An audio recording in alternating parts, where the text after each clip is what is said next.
A bodycam footage caused outrage after a cop was heard laughing while talking about an Indian student who died after getting hit by a police car. The said cop was also heard saying that the student, and I quote, has limited value. Andrea Santos files this report.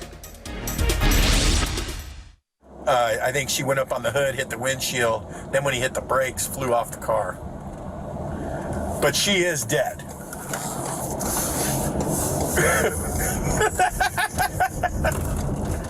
This was the voice of Seattle Police Officer Daniel Otterer, recorded by a bodycam. Otterer was responding to an incident where 23-year-old student Janvi Candula was killed near her university. In the bodycam footage, the officer was also heard suggesting that the life of the Indian student had limited value and that the city should just write a check.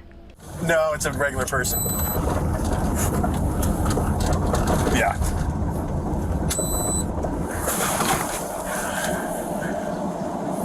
Yeah, just write a check. Just, yeah, $11,000. She was 26 anyway. She had limited value. The officer earlier said his comments were taken out of context. Janvi Candula was a graduate student at the Seattle campus of Northeastern University. On January 23, she was hit and killed by a police car while crossing on the street. A police investigation report said Seattle police officer Kevin Dave was driving the patrol car going 119 kilometers per hour that hit Candula's body, which was thrown more than 30 meters. And Officer Otterer was the one who was called to the incident, and his body cam recorded the audio from a call he made to another colleague named Mike Solan. Later, it was found out that Officer Otterer was the vice president of the Seattle Police Officers Guild, while Mike Solan, the colleague he was talking on the phone, was the guild's president. Meanwhile, the Seattle Police Department stated that they discovered a conversation between Otterer and Solan from an employer who listened to it in the routine course of business. The said employee, whose name was not disclosed, was reportedly concerned about the nature of the statements and escalated it up to the chain of command.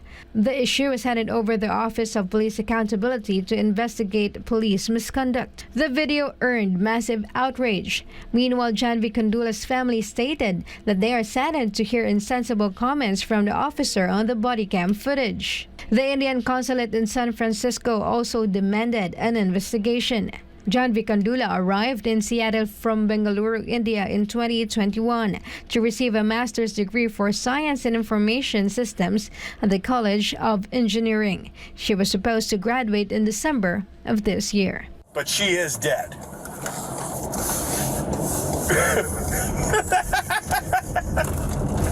Yeah, just write a check. Yeah, $11,000. She was 26 anyway. She had limited value. Reporting, this is Andrea Santos, SMNI News. Hunter Biden, son of U.S. President Joe Biden, indicted or has been indicted for falsely denying drug use while buying guns by special counsel David Weiss, who's been investigating him since 2018. Verhil Parba has the details. Federal prosecutors indicted Hunter Biden on September 14 on charges of making false statements and illegally possessing a firearm following a plea deal that collapsed in July. These charges stemmed from an incident that happened 5 years ago when Hunter Biden purchased a revolver in Delaware while admitting to heavy drug use. The indictment includes 2 counts of making false statements. Hunter Biden, 53 years old, allegedly misrepresented his drug use on the forms he filled out when purchasing the firearm. In addition to these false statement charges, he also faces a 3rd charge for illegally possessing the gun. This is the first time that a son of a sitting U.S. president has been indicted on federal criminal charges. If convicted, these charges could potentially result in up to 10 years of imprisonment on each of 2 counts of making false statements and 5 for possessing it as someone with drug addiction. The charges were filed by Justice Department Special Counsel David Weiss, who has been investigating Hunter Biden since 2018. The presidential son's indictment comes after a plea deal between him and Weiss fell apart earlier this year. To recall, the earlier deal reached in July, Hunter Biden had agreed to plead guilty to 2 minor tax charges. In exchange, he would have received probation as he had already settled his tax obligations and penalties. Moreover, the felony gun charge would have been suspended if Hunter Biden completed a pre-trial diversion program, which typically includes counseling or rehabilitation. However, the plea deal fell apart due to disagreement regarding whether Hunter Biden would be immune from any charges related to his business dealings in countries like Ukraine and China, which were also under investigation by the special counsel. The tax charges were dropped. However, David Weiss indicated that new charges might be brought in other states too. Reporting, this has been Verhil Parba, SMNI News. The Russian Foreign Ministry summoned U.S. envoy Lynn Tracy, setting the stage for the expulsion of 2 American diplomats, while Washington vowed to respond with retaliation. Jane Cognita reports. Russia has kicked out 2 American diplomats, accusing them of collaborating with a spy. The diplomats Jeffrey Silin and David Bernstein allegedly had contact with a Russian who worked for the U.S. mission and was seen as an informant. Russia gave the U.S. 7 days to send them home.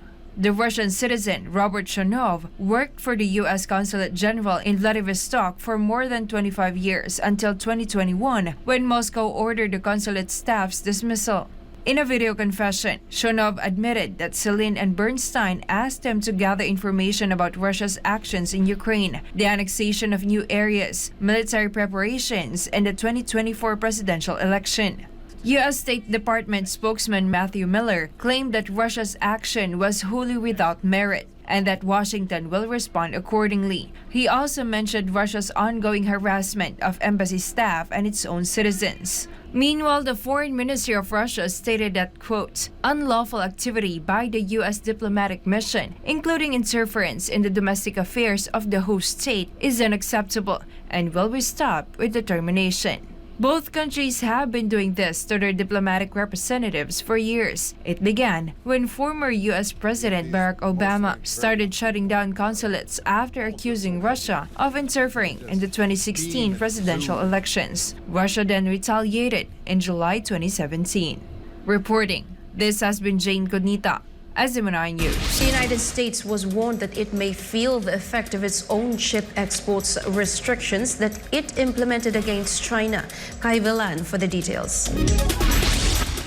A Chinese Commerce Ministry spokesman warned that U.S. restrictions on selling advanced semiconductor chips to China benefits no one and will eventually backfire. The remarks came as U.S. Commerce Secretary Gina Raimondo said earlier this month that the United States will continue to export billions of dollars of less sophisticated chips to China, but never its most powerful ones. To this Chinese Commerce Ministry spokesman He Yadong said that this move will hurt the U.S. companies more.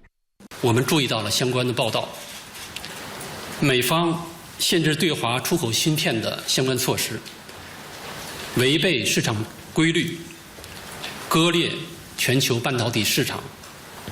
这不仅损害中国企业的正当权益，也严重影响了包括美国企业在内的全球半导体企业的利益。中国是全球最大的半导体市场。 对中美半导体产业经贸往来人为设限，损人不利己。中方始终坚持开放包容、合作共赢，将继续加大开放力度，推动全球科技交流和经贸合作。 To recall, the semiconductor sector has been the center of the trade war between the United States and China, aside from the One China policy issue regarding Taiwan. Reporting, this has been Kai Villan, SMNI News.